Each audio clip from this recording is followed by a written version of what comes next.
boy tells him to call the boss, and now the guy is certain this street kid is nuts. But he says fine if he really wants to meet the boss and follow him. Obviously, this doesn't lead anywhere good. Inside the boss's office is a fat guy and a bunch of goons, already pointing knives at the door. The guy asks if he's the customer causing trouble, to which Zed just replies that the ones causing trouble are the people selling fake stuff in this place. The fat guy sends the first goon forward, saying the kid doesn't understand the situation he's in. But Zen's already smiling. Another little fight for him to enjoy.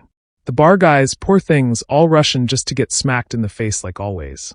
Another one gets his arm broken, then a hit to the neck of one, dodges another, lands a clean shot, and throws the guy on his back.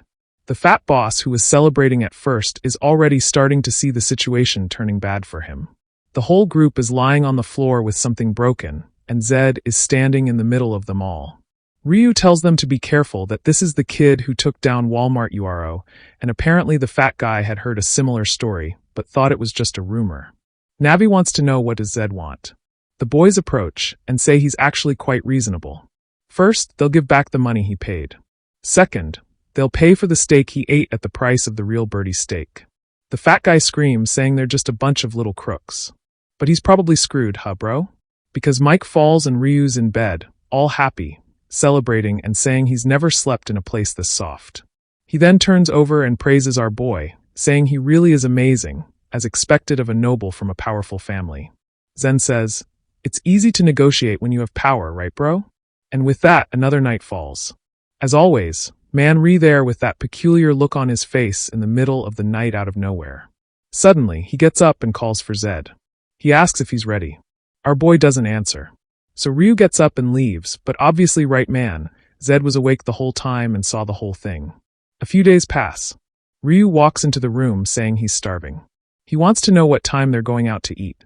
Zed as always has been training all day. Ryu asks how it's possible for him not to take even a single break. The protagonist stands up and takes a look at his stats. He says, unfortunately, they're not going up anymore. No matter how much he trains or checks, man is still stuck at 0. Maybe it's because he's going from nothing to 1, right? That's the hardest part. It's taking a bit longer. He turns to Ryu saying training is over, and it's time for them to go get a steak for breakfast.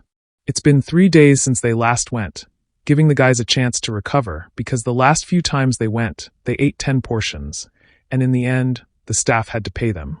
Then Zed asks Ryu how many coins they still have. He replies that they're almost out because the cost of living in this city is crazy high. Zed says he understands, but man, the truth is this is a game he played for 10 years.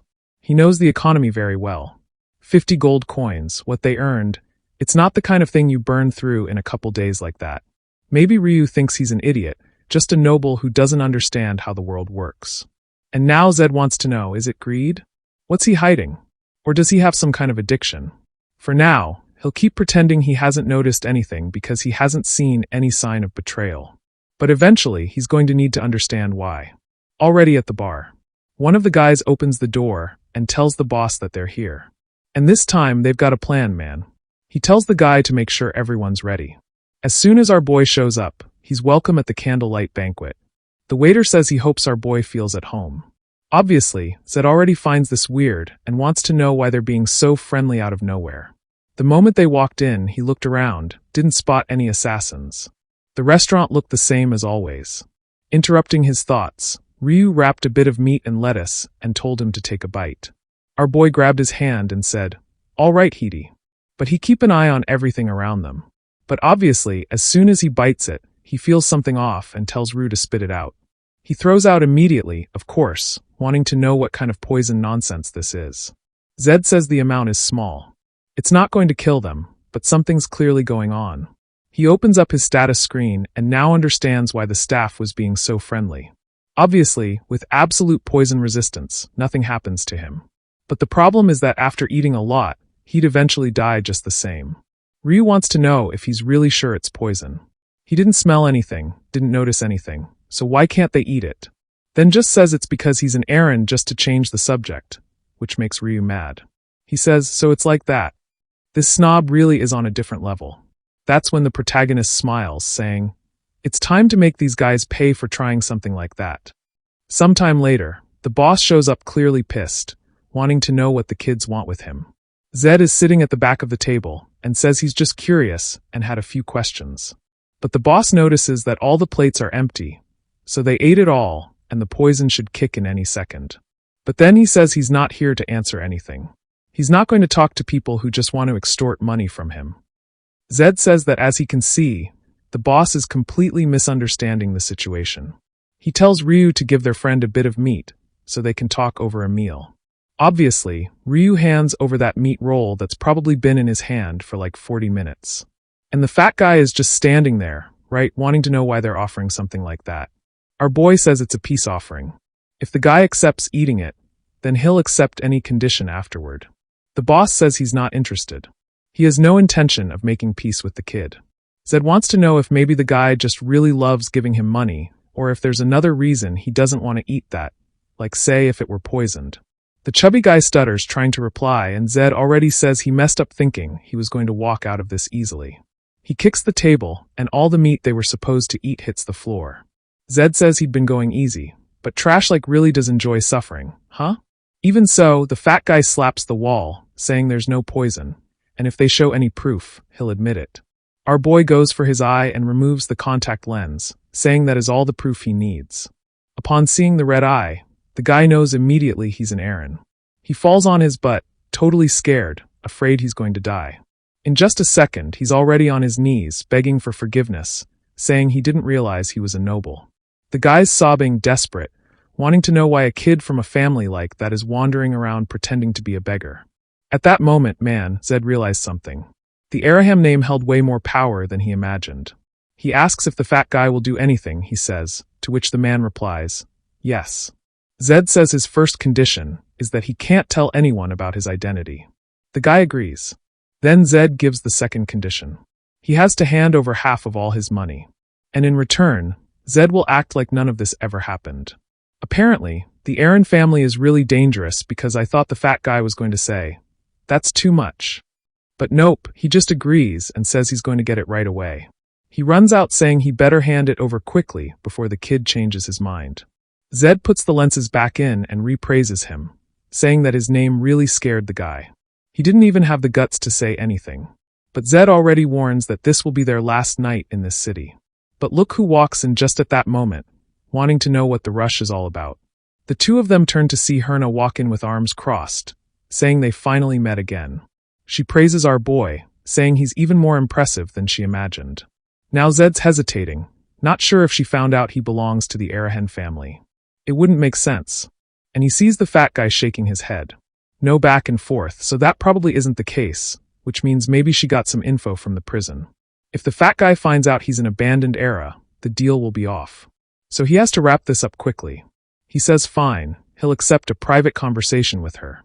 Now face to face at the table, he asks why she's here or why she's been looking for him. Herna tilts her head to the side and says he's misunderstanding again. She didn't come here for him. She had a meeting with a client there. At that moment, Zed realizes that client is Ryu, who apologizes for doing something like that. Hera says she's sorry, but unfortunately, she still hasn't been able to fulfill her side of the deal. Ryu stands up angrily saying that's not what they agreed to, and that he's already paid a lot of money. But Herna says it's impossible to find someone who disappeared that long ago. They could be alive or dead. Zed finally realizes what's going on, and says they'll settle this a different way since she wants to negotiate with him. Then she'll be negotiating with both of them. In other words, our boy will help her if she solves Ryu's problem first. Herna thanks him and says her request is going to be real simple. All she wants is for him to fight Walmart Euro one more time. Ryu says it's clearly a trap, but right then and Zed already accepts it. Bro lip filler face is already reminiscing, saying not to worry, she'll hold up her end of the deal. Sometime later, they're walking back through the streets in Ruse, they're holding a little coin pouch. Zed asks why he's making that face. They made a ton of money. But Ruse is apologizing, saying he didn't want to hide things from him from the start. Since she knows the city and everyone who passes through it, he figured she'd be a good source of info. But yeah, I should have told Zed beforehand. Zed says it's fine. Besides, he knew from the beginning that Ryu was stealing money. Ryu is a little shocked he knew, but Sun says just so he doesn't feel too bad. He only just figured out that the money was going to Herna. Ryu wants to know why he didn't say anything. And our boy just says it's because he doesn't care. The help Ryu had been giving was worth more than those coins. But he does say he doesn't let things slide like that all the time. From now on, Ryu better not hide anything else. No matter where he was born, he can't act like garbage. Bro, what do you mean by that? You saying everyone who's poor is garbage? You bastard. Come here so I can suck you. But Ryu's already teary-eyed, apologizing, swearing he'll never do it again. Even so, he begs our boy not to join the fight. They could just take the money and vanish from this place. Zed asks, how's he going to get info about his brother if they run away now? To which Ryu says, he already figured it out. That woman's going to scam him again. Z thinks about it. Ryu's not an idiot, so it's clear that him going to him meant he was desperate. He knew it was a bad offer. Knew the chances were low, but he had no other choice. Meanwhile, that Dan Herna was the type to take advantage of desperate kids and leave them behind. And yeah, he admits he wanted to run away too. But he changed his mind. Ryu begs him to drop it. Obviously, he trusts Zed's skills now, but even so, Hearn is definitely going to rig something, but Zed just says that's exactly why he wants to fight. Nothing better than cleaning up trash that's in your way. He's sure she's gone all out prepping this guy. Every cheat possible. All to make Zed lose, which makes it perfect. Meanwhile, back at the prison, man, I almost forgot about these guys. They're still out hunting for our boy. One of them comes to report to Clark that all the troops are ready. He slams the table, saying, now they're finally going to take out that damn rat that's been hiding right under their nose. From today, that damn Aaron doesn't leave alive. 3 days later, there we are in the middle of the arena.